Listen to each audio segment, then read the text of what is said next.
Hi, today I'm going to show you how to paint abstract watercolour poppies using one brush. This happens to be a size 14 watercolour brush, 3 paints and watercolour paper using the wet in wet method. No experience required, and this will be something for you to just loosen up with.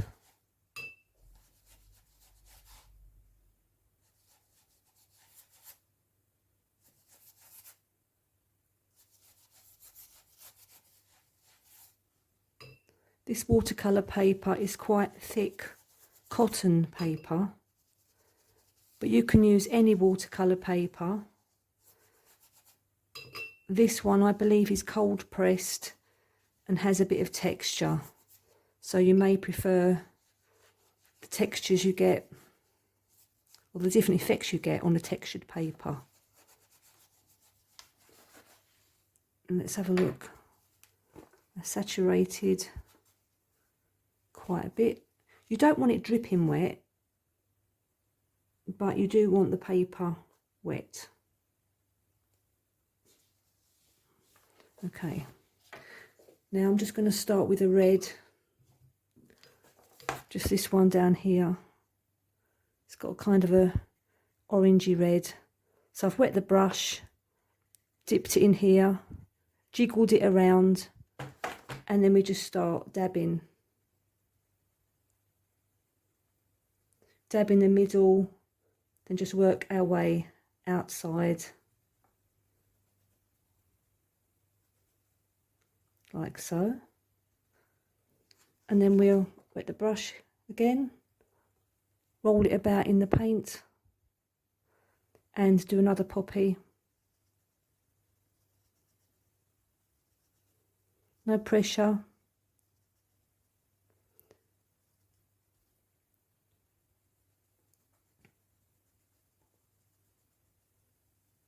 The third one. Okay, now I'm going to rinse my brush in some clean water, and I'm going to use a black paint and just start to dab in the middle,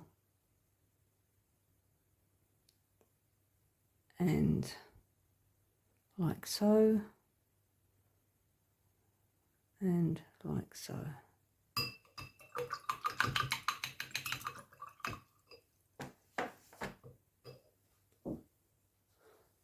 While I give that some time to dry, I'll show you some ones I've done previously. And as you can see, once watercolour paint dries, it gets much lighter.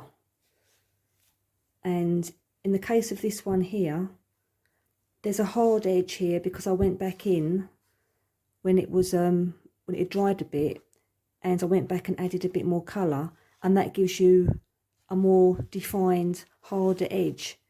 But if you want to go for this nice soft focus flower, then don't go back into it, just leave it as it is. Just let it do its own thing.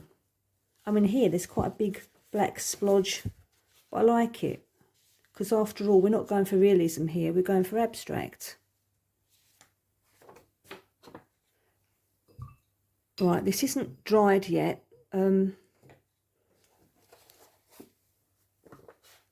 As you can see, it's moving around still, the paint there. But I'm going to add the third colour now.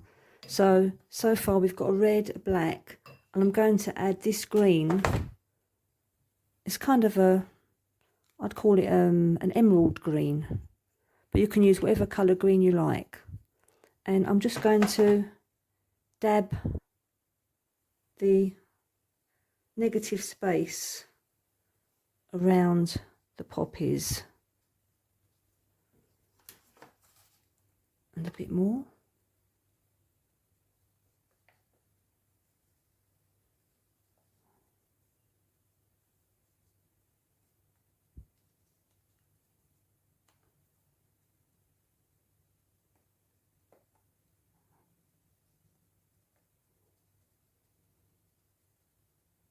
You're in control.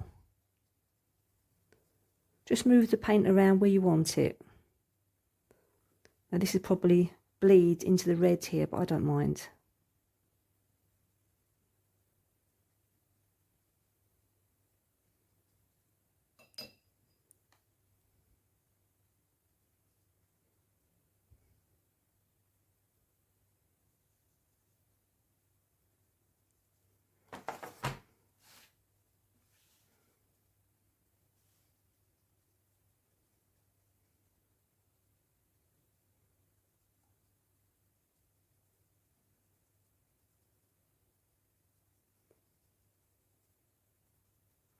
And if you don't want hard edges anywhere, just add a little bit of water and just blend.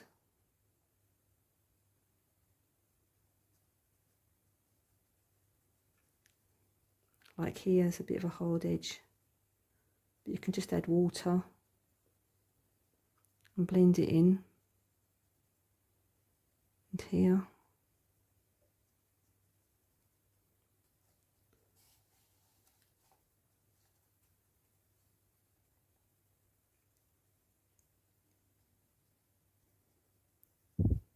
We're just tapping really, putting paint onto the paper, onto the damp paper, and just tapping it.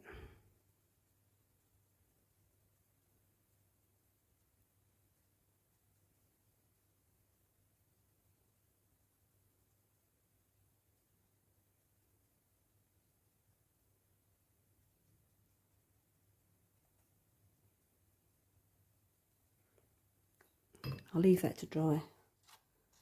The paint has now dried, and you can see how the paint has spread out,